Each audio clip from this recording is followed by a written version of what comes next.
이게 핵심입니다.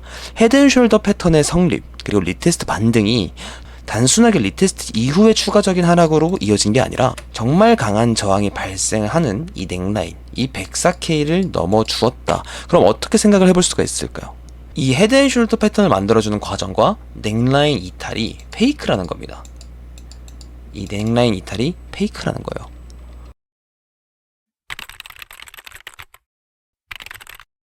반갑습니다. 차트진이고요. 우선 짧게 결론부터 말씀을 드리자면 저는 이 구간이 저점이 될 가능성이 높은 자리가 아닌가라는 생각을 하고 있고 5월 마지막부터 시작된 이 조정 추세가 어느 정도 좀 정도가 되고 다시 한번 상승 추세로 전환이 될 수가 있을 것 같다라는 관점을 가지고 있습니다. 텔레그램에도 말씀을 드렸던 것처럼 104K 구간, 이 구간이 정말 중요하다고 말씀을 드렸거든요. 그리고 이 구간은 정말 중요한 저항 구간이지만 저는 숏 포지션을 들어갈 생각이 없다. 결국 이 메이저한 저항 매물대는 돌파될 것이라고 생각을 했기 때문에 숏 포지션에 들어가진 않았습니다. 그리고 현재 이 104K 매물대를 돌파를 하고 이 위에 가격이 안착을 하고 있는 모습이죠. 자, 그러면 지금 상황을 봤을 때 비트코인은 이 자리에서 계속해서 횡보가 진행이 되고 있어요. 5월부터 지금까지 가격이 이 100K와 110K에서 가격이 횡보를 하고 있는 모습이거든요. 그래서 이 횡보장이 언제 끝날까에 대해서 생각을 해봤을 땐 저는 이제 곧 마무리가 된다라고 생각을 합니다. 저는 이제 다시 한번 추세가 나올 때가 되지 않았나라는 생각을 해보고 있어요.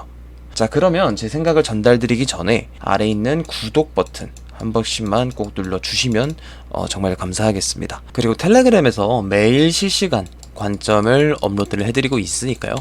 텔레그램에서 브리핑 드렸던 관점들이 적중을 했는지에 대해서 확인 용도로 참여를 해주셔도 좋고, 그리고 다음 브리핑과 제가 보고 있는 기준점을 모두 말씀을 드리기 때문에 앞으로 무빙에 대응하기 있어서 도움이 많이 되시지 않을까 생각을 해보고 있어요. 그래서 댓글과 더보기란에 있는 텔레그램에도 한 번씩 참여를 해주시면 감사하겠습니다.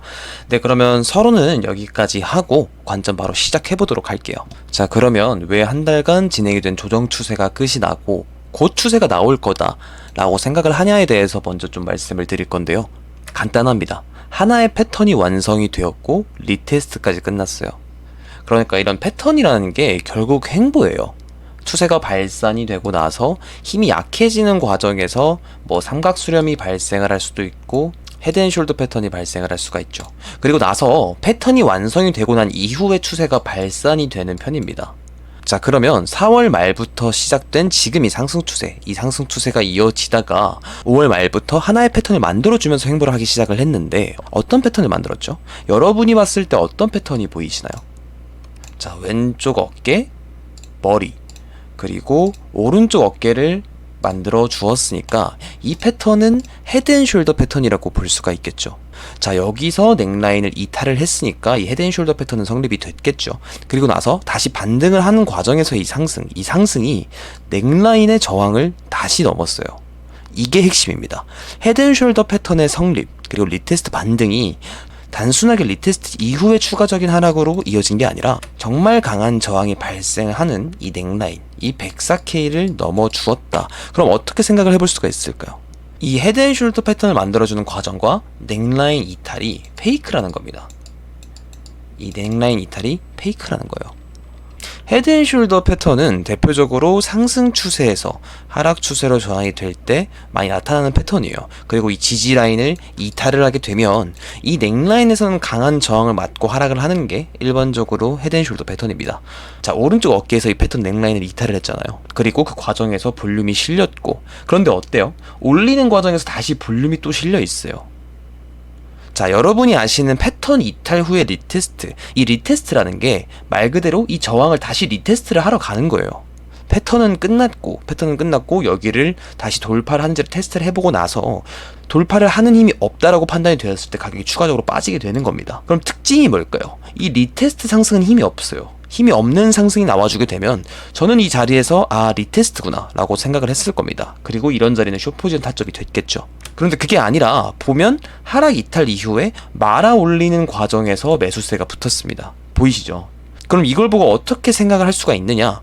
헤드앤숄더 패턴을 만들어주고 나서 이 넥라인 이탈이 발생을 했다. 그럼 결국에는 여기 지지라인에 몰려있는 롱 포지션을 털고 나서 개미들이 이 헤드앤숄더 패턴이 성립이 되었으니까 극도의 공포감을 가지고 있겠죠. 가지고 있을 때 이 아래에서 세력이 매집을 하면서 올렸다라고 해석을 해볼 수가 있는 거예요. 이해가 되셨나요? 그러니까 쉽게 말해서 세력의 낚시인 겁니다. 세력의 낚시. 이 헤드앤숄더 패턴과 헤드앤숄더 패턴의 넥라인 이탈이 이렇게 하락을 암시를 해놓고 올리는 거, 저는 그렇게 보고 있어요. 제 관점의 신뢰도를 조금 더 추가를 해주는 게 이 테더 도미넌스, 시장의 현금 비율을 보게 되면 이렇게 확장형 패턴으로 흘러가고 있다가 여기를 돌파를 시켰죠. 돌파를 하게 되면서 비트코인이 100K를 한번 찍고 왔는데, 그럼 여기가 돌파가 되었다면 리테스트를 주었을 때 지지를 받아야겠죠. 하지만 볼륨 보면 어때요? 이 리테스트의 볼륨이 더 높습니다. 그래서 생각을 했죠. 아, 이건 페이크구나. 그래서 그것에 대해서 증거한계 스터디룸에 이 돌파가 페이크 가능성이 높으니까 저는 숏 포지션을 들어가지 않겠다라고 말씀을 드렸던 거고요. 그럼 다시 추세선 내부로 들어왔을 때, 패턴 돌파를 시도를 했지만 결국 볼륨을 싣고 다시 내려온 상황. 그럼 다시 위로 올리는 가능성보다 이 하락 추세가 계속해서 이어질 가능성이 더 높아지게 되는 겁니다. 이 테더 도미넌스, 시장의 현금 비율은 이대로 하락 추세가 이어질 가능성이 높아요. 그래서 이 한 달간 진행이 된 긴 행보가 곧 종료가 되지 않을까라는 생각을 해보고 있는 거예요. 이 테더 도미넌스의 하락 추세, 그리고 비트코인의 상승장.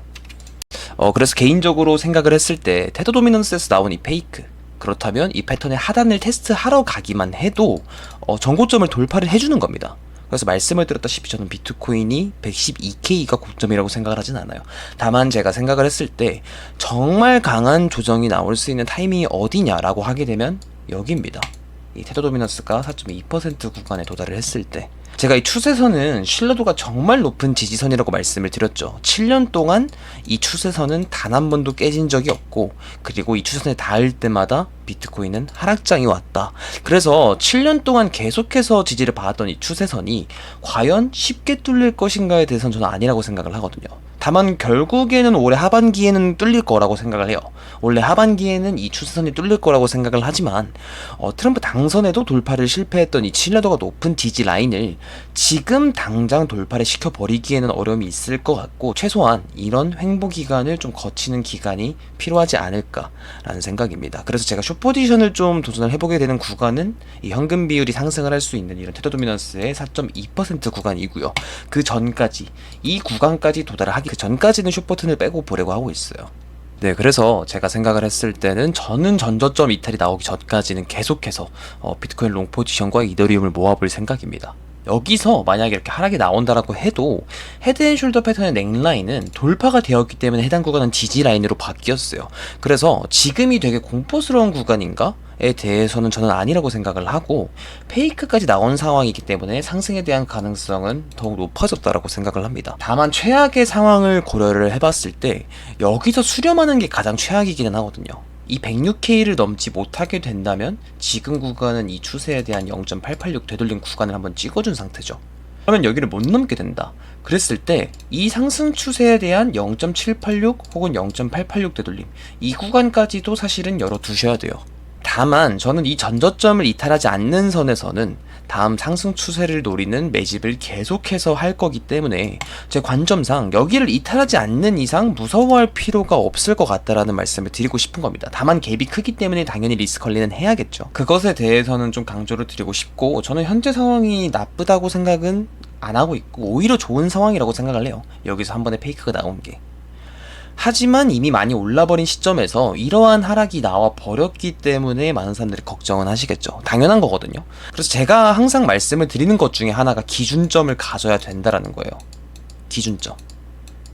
이런 추세가 위아래로 흔들릴 때마다 기준점 없이 위아래로 계속해서 흔들리는 매매를 한다면 아무리 여러분이 잘 맞춘다고 하더라도 한번 멘탈을 놓는 순간 끝입니다.